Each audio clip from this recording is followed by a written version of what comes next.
समझ नहीं आ रहा अपने सैलरी इंक्रीमेंट का क्या करूं। बेटा इतना क्या सोच रहा है?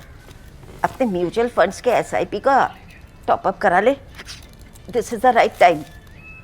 क्या? समझ में नहीं आया। बेटा इतना क्या सोच रहा है? अपने म्यूचुअल फंड्स का एसआईपी टॉपअप करा ले। This is the right time. अब समझा।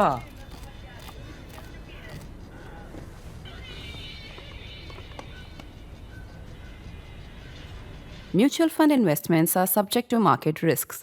Read all scheme related documents carefully. We just saw a really tragic crash of another Indian Air Force Jaguar. Why am I saying another? Because this is the third this year. To understand the significance of this being the third already with just about half a year past, we have to keep in mind the fact that the 5-year data, the most recent 5-year data for which we have firm data available. This is data from Parliamentary Committee, so it has to be absolutely accurate data. Parliamentary Committee investigated or looked into Indian Air Force crashes in peacetime over the period of the 13th defense plan, defense 5-year plan you can call it. Defense plans or defense 5-year plans, as we've told you earlier, they were launched by Y.B. Chavan when he became Defense Minister of India just after the debacle in the 1962 war with China, when he was brought in from Maharashtra politics, and it was then said in Maharashtra politics that Sahyadri has gone to to protect the Himalayas. So he came in and he started a big reform program and modernization program for Indian Armed Forces. And that's when the first Indian Defense Plan was launched. That's how we are today in the 14th Defense Plan. In the period of the 13th plan, which is 2017 to 2022, over 5 years, Indian Air Force had lost three, I don't want to say just three because any aircraft lost in peacetime or any time is one aircraft too many to be lost, but 3 aircraft were lost in the 5-year period between 2017 and 2022. These are very old aircraft. I will tell you more about the vintage as we go along. And by the way, one little digression which I hope I am forgiven for, because this is Sunil Gavaskar's 76th birthday. I will also tell you a small story, a short story, a personal story about him, like a postscript at the end of this episode. So please do stay with me. In 5 years, 3 losses. Now in 6 months, 3 losses in peacetime. So I just told you that 5-year comparison just to put these 3 losses in 6 months in perspective. And that's why these look so worrying. In fact, in the past, MiG-21 had acquired a bad name. MiG-21 was a very unforgiving aircraft. However, when you looked at the total number of MiG-21s in the service of the Indian Air Force, then it sort of averaged out differently. If you see the same 5-year period, 2017 to 22, for example, of a total of 34 crashes in which an equipment was totally destroyed, an aircraft was totally destroyed, not some chota-mota damage here and there. 34 total write-off crashes, 9 were MiG-21s, 3 were Jaguar, and just for ticking off a box, 2 Sukhoi 30. Sukhoi 30 again is an aircraft that Indian Air Force has in large numbers and had in large numbers in the 2017-22 period as well. So Jaguar was not that unsafe an aircraft. Jaguar was doing generally all right. However, some things happened over the past 6 months. You've seen this. This could be a coincidence as well. So you cannot jump to conclusions. However, we have to understand what the Jaguar is. Jaguar is an aircraft that was designed in late 60s, became operational in early 70s.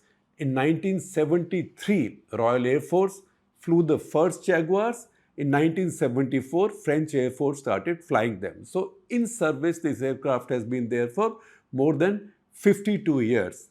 In India, when the Janata Party government came to power, Morarji Desai's government, they realized that India had not bought any fighter or attack aircraft for a very long time. And the attack aircraft which had served India well in the 65 and 71 wars, the Mystiers in both the wars, I told you, India has always employed an aircraft. Ever since jet aviation came to Indian Air Force, India has employed a Dassault-made aircraft. So Mystère was a Dassault-made aircraft. Mystère was used extensively in 65 and 71 war. That had retired. Sukhoi 7, which had been specifically inducted also for ground attack role and interdiction, that was also retiring and that was also aging. India needed to buy an attack aircraft. And that was the time still the world of military aviation was in the visual era. In the visual era, aircraft had to go low to evade radar detection.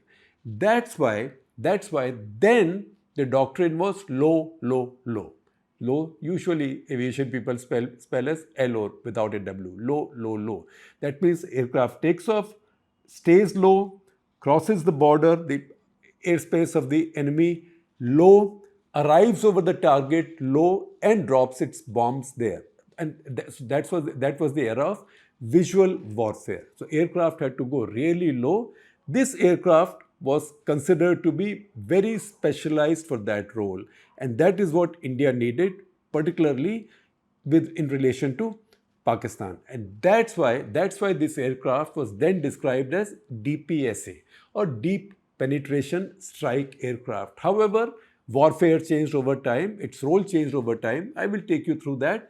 The important thing is the first aircraft, the first Jaguar arrived in India in July of 1979, two Jaguars. They arrived in 1979.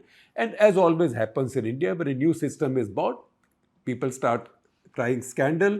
So the Congress party in this case, because they were out of power, they started crying saying Janata Party has made money. Nevertheless, this program has continued on since then. The aircraft that just went down in Rajasthan near Churu, that was a trainer aircraft. I know there are some questions raised, particularly by Pakistani propaganda channels saying, oh, Jaguar is a single-seater aircraft. How come you are showing two pilots dead? You must be hiding a pilot who allegedly died on the night of May 6 and 7, and that casualty you are hiding. That's not correct.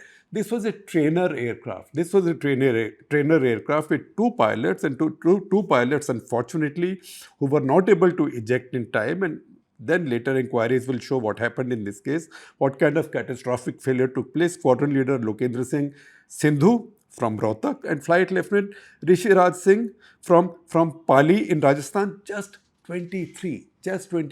Very, very sad loss. These two were in a trainer version aircraft. This trainer version aircraft, because from the wreckage you can see the data, the serial number, etc. This particular aircraft was purchased in 1980. This was not an India-made, HAL-made aircraft. This was purchased in 1980. That is the aircraft. So this was an aircraft that was in its 46th year.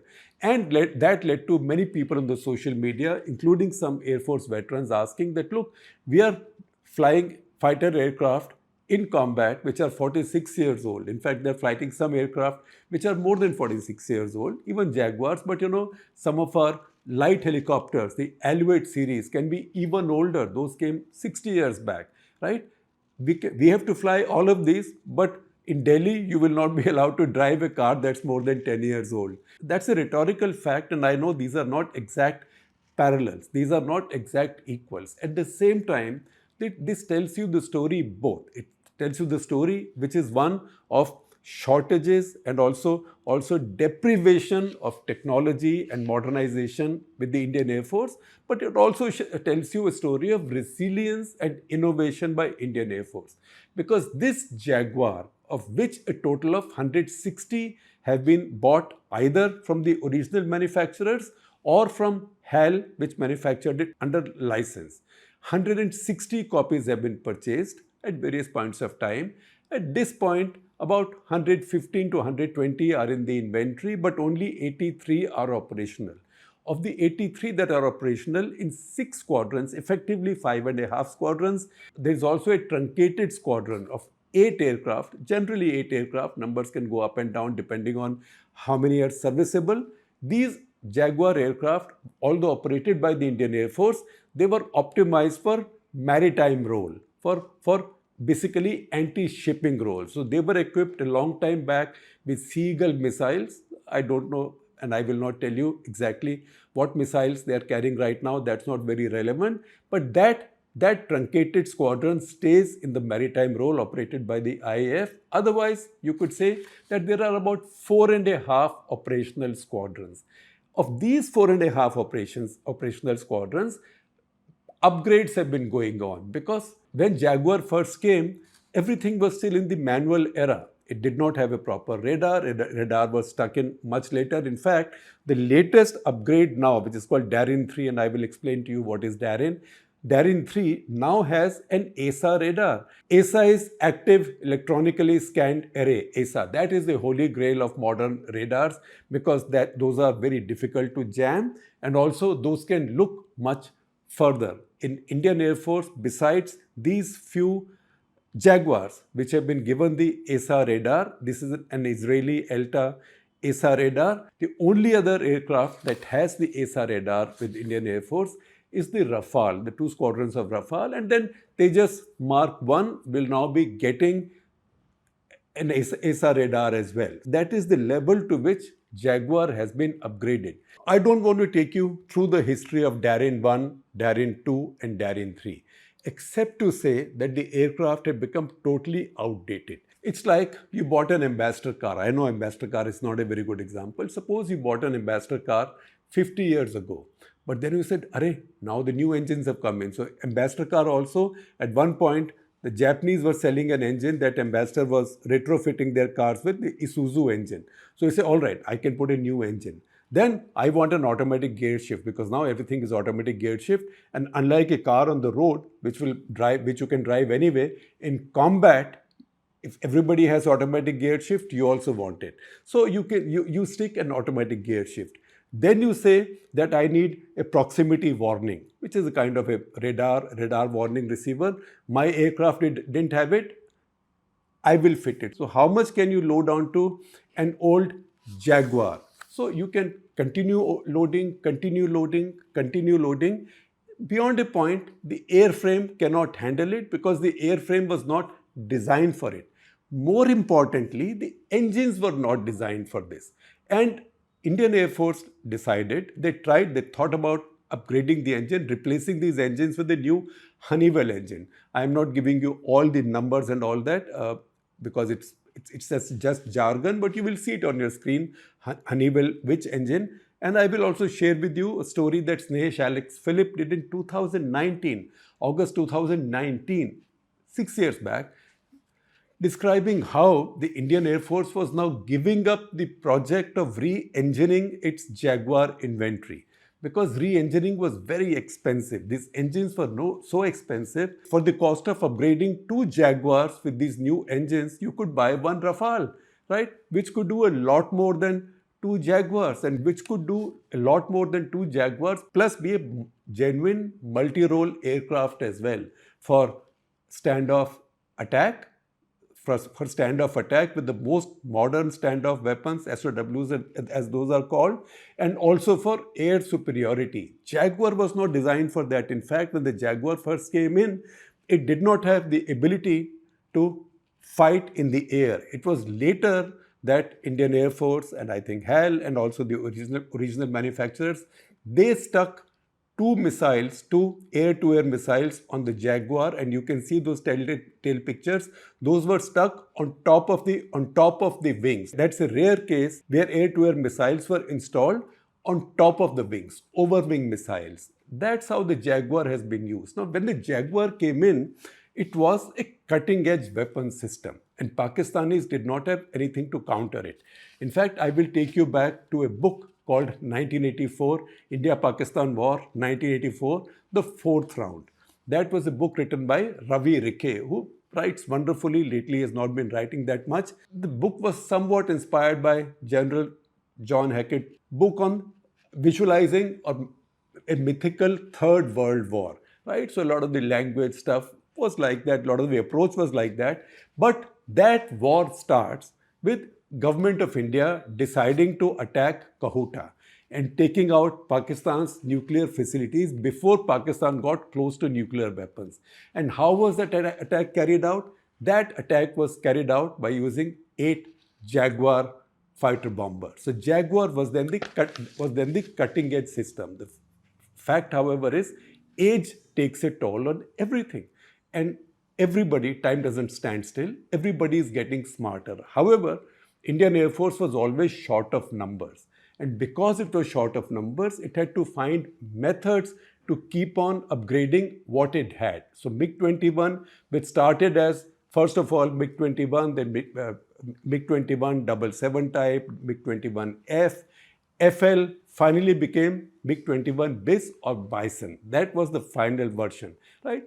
Indian Air Force is still operating some, but those are not of much use against Pakistan. Even in 2019, after Pulwama, we saw the limitations of the MiG-21 BIS. Beyond that, it wasn't possible to upgrade that airframe anymore. It reached that fourth generation kind of status, but could not have gone further because it simply didn't have the airframe or the power plant, etc., to do anything, for you to do anything more with it. Jaguar also reached its limitation, but it's been pushed beyond its limits. And because it's been pushed beyond its limits, its engine has been losing power. Because this is an old engine. I told you that new engine was so expensive that it was decided, as Snehesh's story in 2019 told us, the Indian Air Force decided it was better to buy more Sukhoi 30s. One Sukhoi 30 can do more than 2 Jaguars. So why put these expensive engines into an old ambassador car? Why put a Rolls-Royce? By the way, Jaguar had a Rolls-Royce ancestry engine, but that was a 55-year-old, 50-year-old engine. Upgrade 2 Jaguars, you will need 4 new engines, 4 new Honeywell engines. For that price, the price of 4 new Honeywell engines, you can buy a brand new Rafale. So it simply did not make sense. However, I will tell you how it started. First of all, I will tell you where did Jaguar come from. Jaguar was a joint venture. That's why when you see Jaguar, you will find 2 things. One is Sepecat, S-E-P-E-C-A-T. I will explain to you what that is. Second, you will see the expression Anglo-French. This was a joint venture between Breguet, which is a French company, later acquired by Dassault. I told you India always has a Dassault aircraft, later acquired by Dassault, and British Aircraft Corporations. So they jointly decided to develop a trainer come attack aircraft. That's how Jaguar came in. Sepecat, I will try and tell you, this is a French name. So pardon my French pronunciation. I will do it on best effort basis. And if I get it wrong, apologies. I have enough struggle getting my English pronunciation right. So Société Européenne de Production de l'Avion d'École de Combat et d'Appui Tactique. Now, if you see these French words, you will see 2 important ones. One is école, which means school or training, and second is combat, right? And then tactique, third keyword. English translation is European Company for the Production of a Combat Trainer and Tactical Support Aircraft. That's the aircraft that Morarji Desai government bought. In fact, after late 1950s, this was the first Western fighter aircraft that India bought, because after the late 1950s, India went into the MiG era, and then came the Sukhois, and India did not buy new Western aircraft. This was the first, and that's why at that point it was a game changer. However, even by late 70s, the aircraft only started coming in 79, but by 1980, 81, it was evident that aircraft needed more technology. This was too basic an aircraft. And 81 to 84, Air Chief Marshal Dilbagh Singh was then commanding the Indian Air Force. And that is when the first review was undertaken for upgrading the aircraft. And that's when a program called DARIN, DARIN started. DARIN stands for Display Attack Ranging Inertial Navigation, DARIN. Now DARIN 1, he launched under Air Chief Marshal Dilbagh Singh, and thereby lies a story. because first of all, the same words, display, attack, ranging, inertial navigation. If I read it out as inertial navigation, display, ranging, attack, right? Then it makes the acronym of INDRA, INDRA. So initially the acronym was INDRA. However, at that point, it was seen, because Indira Gandhi had come back to power, that this will look like it's been based on Indira Gandhi's name. It had too much similarity, and that's why Air Chief Marshal Dilbagh Singh sort of reversed it, and it became Darin. So Darin 1 upgrade was launched then. I don't have to give you details of what happened in Darin 1 and Darin 2. What you have right now is Darin 3. So Darin 3 looks like the most you can do with a Jaguar aircraft, because Darin 3 has what? Darin 3 has an ASAR radar, as we told you, an EL M2052 radar. It's an Israeli radar. It has new avionics. Cockpit has multifunctional displays, open system architecture, and computers. It also has inertial navigation system, which it did not have earlier, with some other technologies as well. It also has enhanced weapon systems and the ability to use modern weapons, hammer missile, for example, which the Jaguars used in the early hours of May 10 and through May 10. And effects of some of those you can see on Pakistani radar sites and Pakistani air bases. So those are weapons that Jaguar can fire from a distance. However, only 2 squadrons out of, say, 5.5 operational squadrons, only 2 squadrons have been upgraded to the Darin 3 level. It's a very slow process. The program is already 7 years too late. The problem, however, is, the biggest problem, you can stick all of this. I gave you that ambassador car example. You can put all kinds of things on it. You can put new airbags, you can put seat belts, you can put new bells and whistles, but it still remains the same car, particularly as long as the frame, because there is a limit to how much weight the frame can carry if you fly it at a certain speed, and if you move it in a certain way, maneuver it in a certain way, at some point it's going to give up. And also the power, it will need more power. In the course of time, Jaguar, while it is a double engine aircraft, it's become very low power. Its engine has been losing power. It's already lost about 15 to 30% of its power. In fact, I will quote from Snehesh's story in 2019, where he said 6 years back, he said the pilots who use Jaguar have a morbid joke. The joke is that if one engine fails, the other engine can only take you as far, unfortunately, only as far as the crash site, which means it is a 2-engine aircraft in name, because any single engine does not have the power to take you to safety. And that was the situation 6 years back. Because of this, in fact, Indian Air Force in peacetime has been flying less and less of Jaguar, and also flying it at lesser capacity and pushing it to lesser limits. The idea is to conserve its engine life. That's the situation this aircraft is in now. Now, I don't know if there is anything common between these 3 crashes. However, this is really disturbing. In the weeks preceding Operation Sindoor, 2 Jaguar crashes had taken place. One, March 7 at Ambala, where fortunately the pilot ejected safe. Second, on April 2, Pahalgam massacre was April 22. Second, on April 2 at Jamnagar, and again where one pilot ejected with some injuries. The other pilot, unfortunately, did not eject and died. One of the 2 pilots who died in the Jamnagar crash was Flight Lieutenant Siddharth Yadav. So what's going to happen now is, what is the upshot? A crash is a tragedy. There will be investigations, the usual stuff will happen. The upshot is that once again we've been reminded of how starved our forces, particularly our technology-dependent forces, are. In any case, Army, Navy, Air Force, for everybody now, technology has moved on. Warfare has changed. But when you have your cutting-edge systems, which are still based on platforms that came into service more than 50 years ago, there will be limitations, because you're also trying to use them in beyond visual range, environment now, because they will not go and fight beyond visual range air to air, but they will be delivering their weapons beyond visual range. Now, Indian Air Force is not the only one that's doing it. The Pakistanis have also had to do it. They have a large inventory of Mirage 3s and 5s going back to late 60s and 70s. Then in the course of time, they also bought some second hand from here and there. These are air forces of poor countries and aircraft are very expensive. So even each one finds their own solutions. Pakistanis have upgraded a large chunk of their Mirage 5s to what is called as Rose upgrade. So just as we call our Jaguars Darin upgrade, Darin 3 is going on now, Pakistanis call them Rose. So they say Mirage 5 Rose. In fact, one of their Mirage 5 Rose series aircraft had also crashed in the same period, in the same weeks preceding Op Sindoor. There is no connection. But I'm just telling you the coincidence that there the two pilots had survived. That was also a trainer. The two pilots had survived.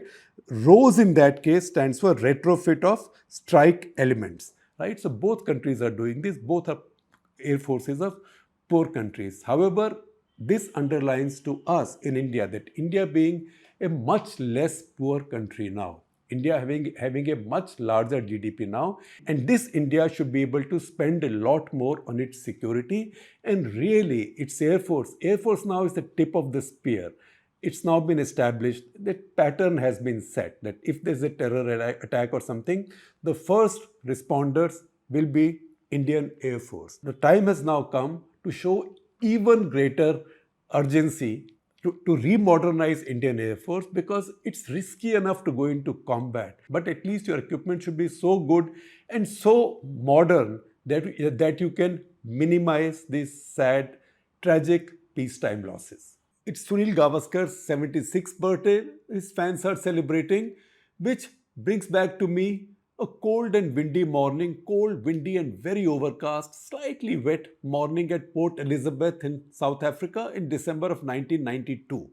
India, on the so-called Friendship Series in South Africa, was already in the dumps in the series, and now it was the turn of us hacks, journalists, to turn out for a one-day match on the rest day. Those days, test matches still had rest days.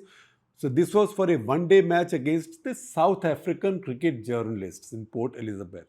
We stretched the rules a bit and included in our team, the Indian team, Sunil Gavaskar, who happened to be on the bandwagon as a TV commentator. Soon enough, India started to bat. Indian journalists, 11 started to bat. Soon enough, our captain, R. Mohan of the Hindu, was back in the pavilion, run out by his understudy Vijay Lokpalli. His understudy at the Hindu, Vijay Lokpalli, on the very first ball of the innings. Can you imagine you running out your boss on the very first ball of the innings? But वो हुआ, Indian team थी. Lokpalli, who had crossed by then. Those days, if batsman crossed before the catch was taken, then the non-striker would now take the strike. So Lokpalli, therefore, was now on strike. He was out the next ball, attempting to pull, but actually slashing it to third man. In came a familiar figure with a familiar scoreline. 0 for 2 after 2 balls. And that reassuring familiar figure came out at an unfamiliar number 4 position, the great opener. As Sunil Gavaskar came in, he walked up the pitch to Kolkata cricket writer Gautam Bhattacharya and said, "Look, this may be a press team, but it is an Indian team. So let's put our heads down or we will soon be 40 for 7. That attack, the South African attack, boasted a couple of Curry Cup medium pacers, and Gavaskar's first 50 were scored in the V as if the World Cup was at stake. Then started a flurry of strokes, and soon enough he ended the innings at 130 not out. There was no money at stake, no records at stake. Gavaskar had no point to prove to us journalists years after his retirement. But once he turned out for India, it was serious business for him. Yet no one could say he did not understand the market. Therefore, later in the afternoon, as the South Africans batted and the match drifted, Sunil excused himself from mid-on and we sat chatting inside a car parked by the boundary. He complained about the intelligence of Indian cricketers, about the lack of thinking in our cricket, but most of all about the lack of pride. What do you mean, I asked. How will you restore it if there is lack of pride? You know how I will begin, he said. In fact, he said this, grinning mischievously. I will ban those white floppy hats and make it mandatory for all of them to turn out in blue India caps.